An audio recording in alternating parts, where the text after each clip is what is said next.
started.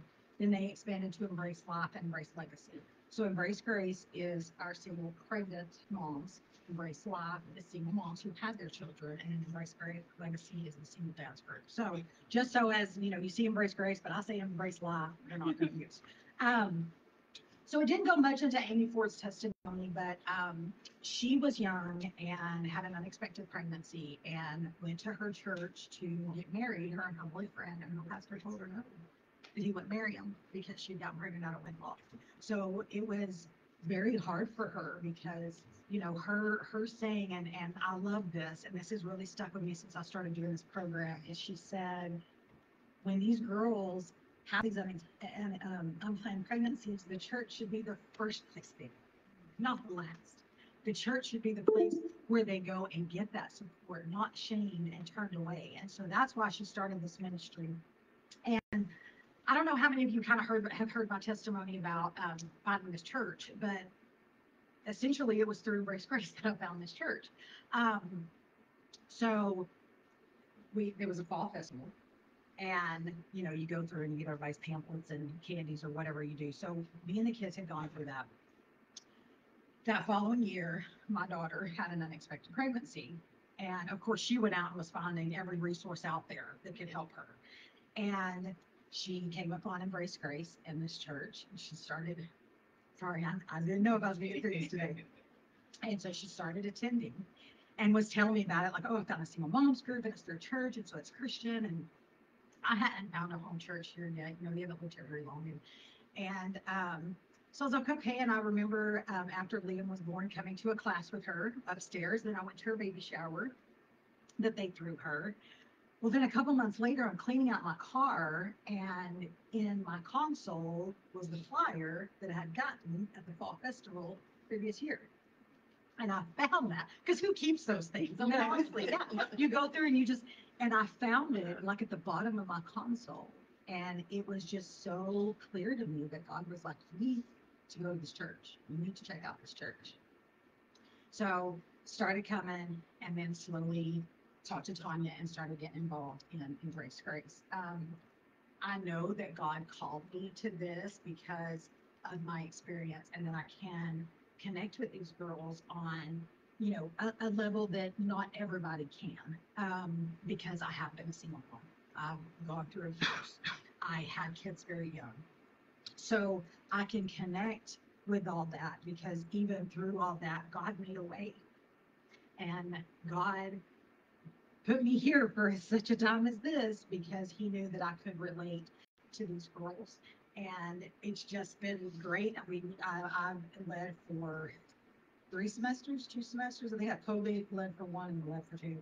Anyways, it's just been such an experience. And these girls, you have gone through it. I have just a special place in my heart for all these beautiful women. There's another one that hasn't gone, that has gone through it. She doesn't go to church here, but that I have, semi-regular lunches with her. We talk on the phone, and when she's having some problems, she can call me. And, just what an honor that God puts us in our positions of leadership, that we can, be a lot, and to show others the love of Jesus. So it truly is an honor for me to be here and be able to do this. So without further ado, I want all my beautiful Embrace Grace ladies who took up the whole back row and one of this one to please come up here. Come stand up here with me. I didn't do my hair for this. Yay. Now,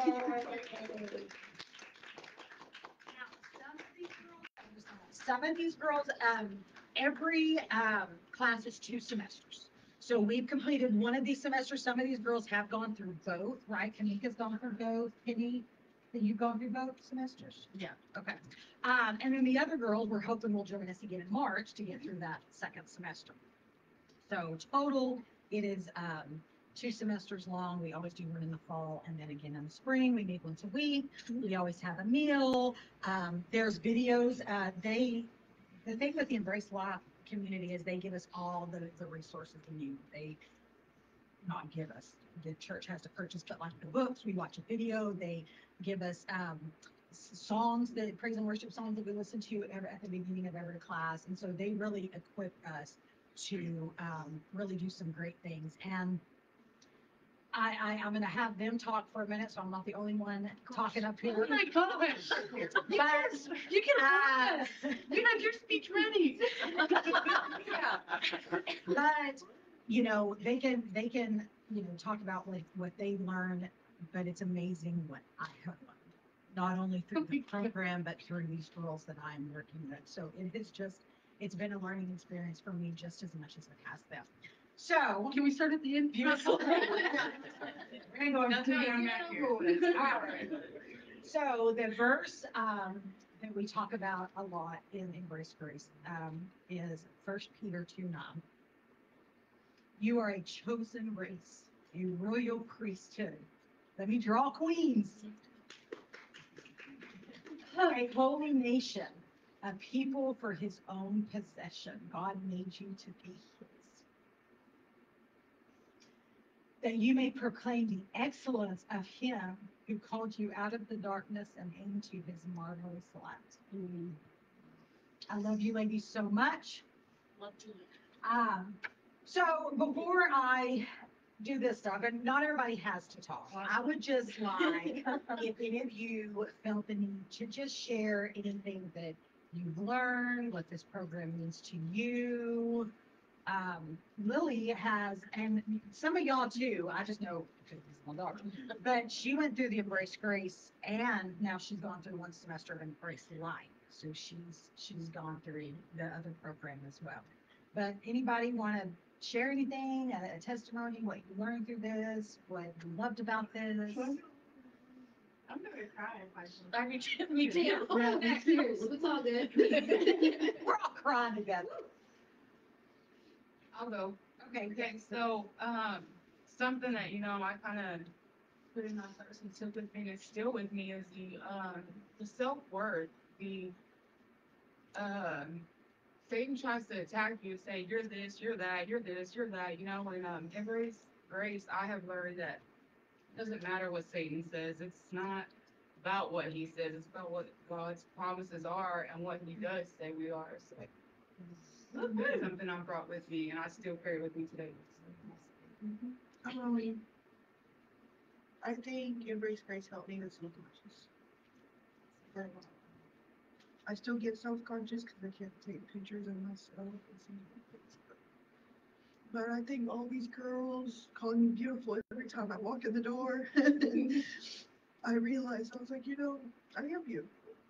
I am God's child. I am beautiful.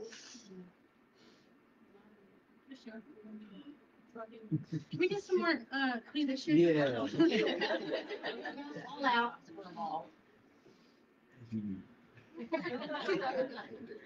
right. Anybody else?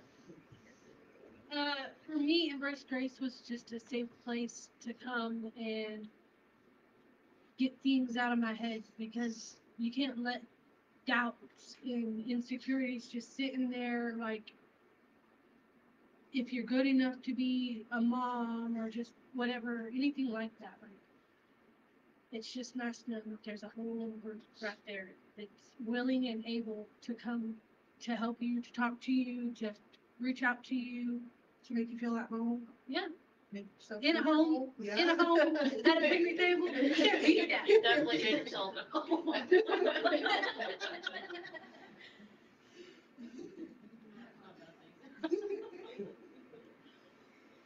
least you're comfortable.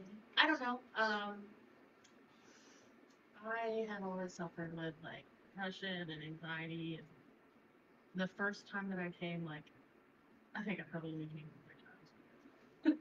I just like the anxiety of it, but I don't know. So I'm glad I came this time and I've made some friends and kind of helped you realize that you're not the only one that sucks at being a mom sometimes. Like, I don't know. I'm not a perfect mom, but I consider one of been trying to be more patient with my kids. Just the whole thing that's been going on inside me, and it's obviously I don't know. That's kind of it. Love God.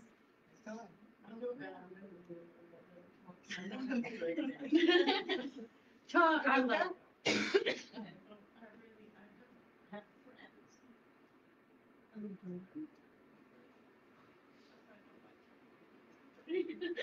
but I really got the whole. And I hate that we have to wait till March. Bad friends.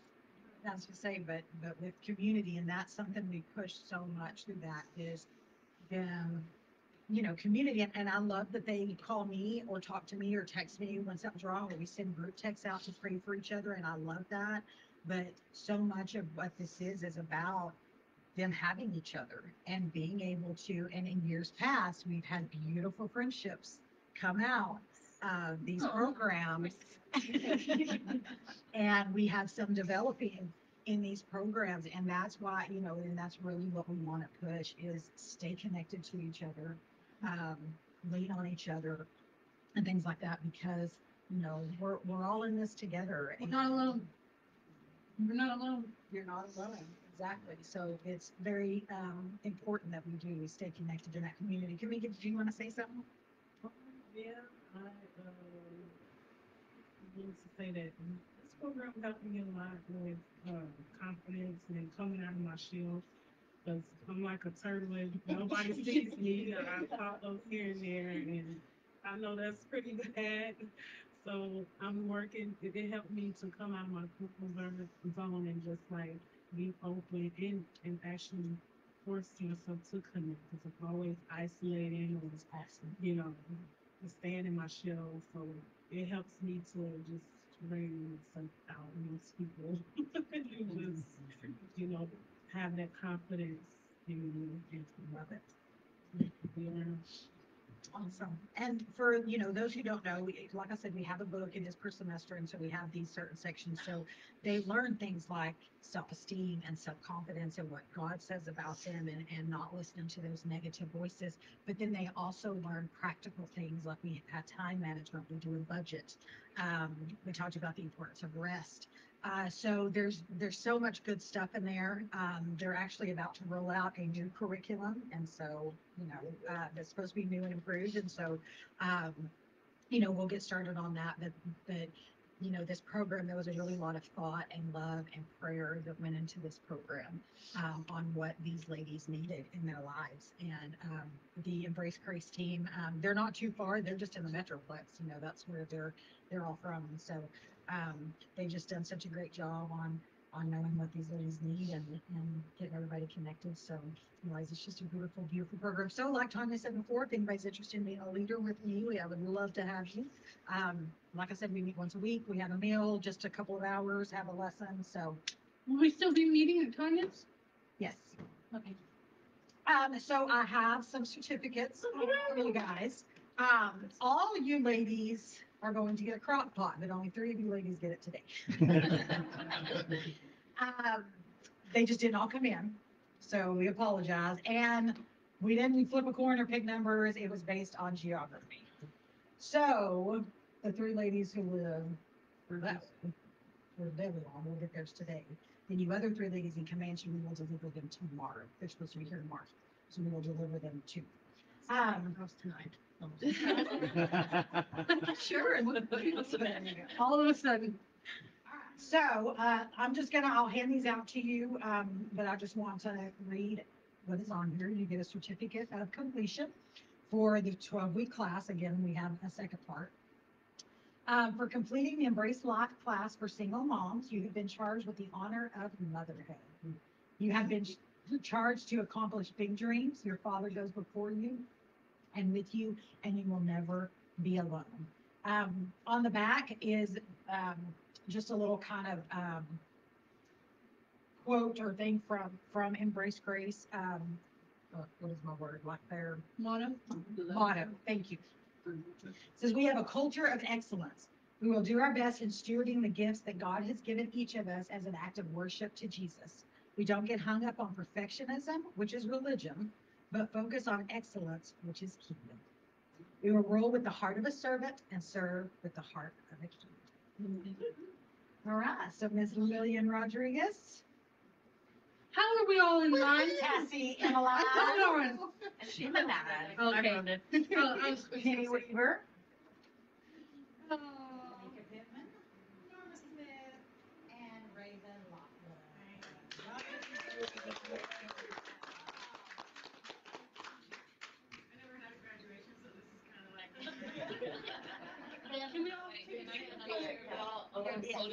Yeah.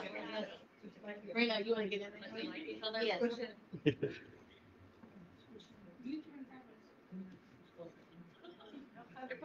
Yeah, put it down, put your toes. There you go. Awesome. Beautiful. Thank you guys. Well, we'll just leave this one together. This is nice.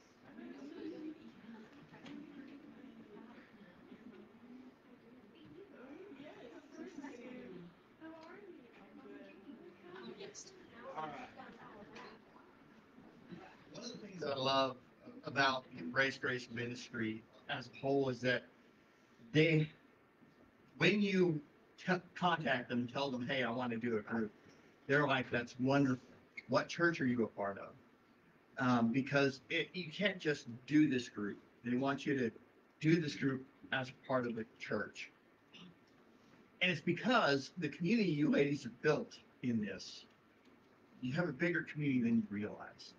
And that's what the church is for. That's what we're supposed to be about. And then, yeah, admittedly, there's times that we all screw things up and make somebody angry or something like that. And, I mean, that's just life.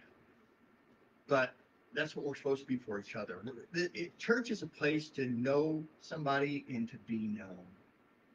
And in a world of social media where we have Instagram pictures and everything else, where we see this life through a filter, it's good to have a place to come where you can actually know somebody and where people can actually know you. If you guys, some of you guys are probably kind of too young to remember, but there was a show back in the 80s called Cheers. And a lot of people really attributed the success of that television show to its starting thing. Because it was all about a place where everybody knows your name. And that's what church is supposed to be about, where you can go and you can find people who can know you. And where we're a part of each other's lives. Now, I wanted to just real quick hit a Bible verse that talks about this. And it's in Ephesians. I didn't put it on screen or anything, just real quick. It says, Ephesians 4, verse 14 says, then we will no longer be immature like children. We won't be tossed and blown around by every wind of new teaching. We will not be influenced when people try to trick us with lies so clever they sound like the truth. Instead, we will speak the truth in love, growing in every way more and more like Christ, who is the head of his body, the church. He makes the whole body fit together perfectly. As each part does its own special work, it helps the other parts grow, so that the whole body is healthy and growing and full of love. And this is just such a beautiful picture because that's what the Bible talks about the church as a little one body. And so many Christians, especially these days, are going around thinking they can do it on their own. And to some degree, you can. You don't have to go to church to be a Christian.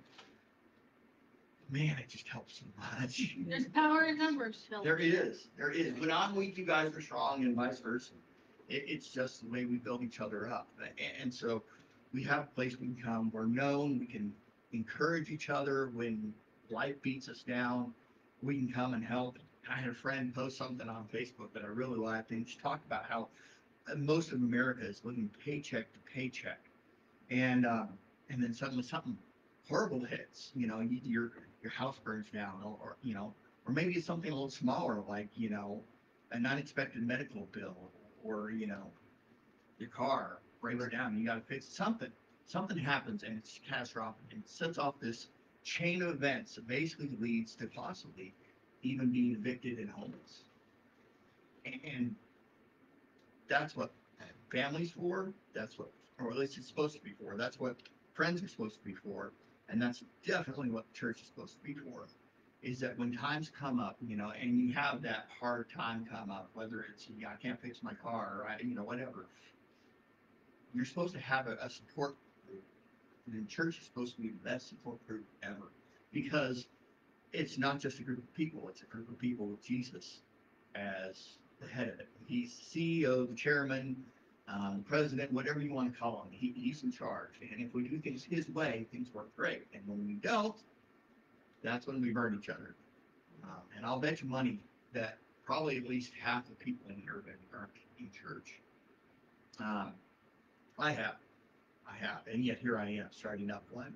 And so it's because I believe more in Jesus, who is the head of the church, than I put my trust in people. But when we're all learning and growing, we all help each other out, and that's what it's supposed to be. And it's a beautiful thing. And so that's what Embrace Grace is really kind of intended to do. You guys got a class, taught you some real practical things, some good spiritual truths that you need. And you can take that stuff into the church, whether your church is with Live Oak or whether it's somewhere else. You take that with you, you plug in, and you contribute to the people around you and let them pour in. So we as a church, Live Oak, we have made a commitment to every single person who goes through that class that, if you need us, we'll do what we can to be there for you. We're a small group of church believers. And so, we don't have tons of resources, but man, we'll bend over backwards for you. If you can help, we want to help. What you have, Morgan? So I just wanted to say that back home where I'm from, there's no resources here. Especially finding out that I was pregnant, it's extremely hard. Like it would have been extremely hard back home because there isn't resources like this here. Brownwood, here, even Steubenville. So I just want to say it. Yeah, we really have a surprising amount of resources and groups that are willing to pitch in and help. For a town of about 5,000, a county of about 15,000, it's just amazing. And that's proof of God at work here. He's using Live Oak as a piece of that puzzle, but we're just one piece. There's only one church in Comanche. I believe that very strongly. And so we want you to be a part of that church. Yes, we would love it if you come here. We really would. Yeah. But we do want you, no matter what, we want you to be plugged into a church. Not mean just going every once in a while or going and then leaving as soon as things go out. I mean, get to know people and let them pour into you and you pour into them in return. That's what church is about. It's not about singing songs and about sermons. It's about the body working together and helping each other and reaching out into the world that doesn't know Jesus, helping them as well.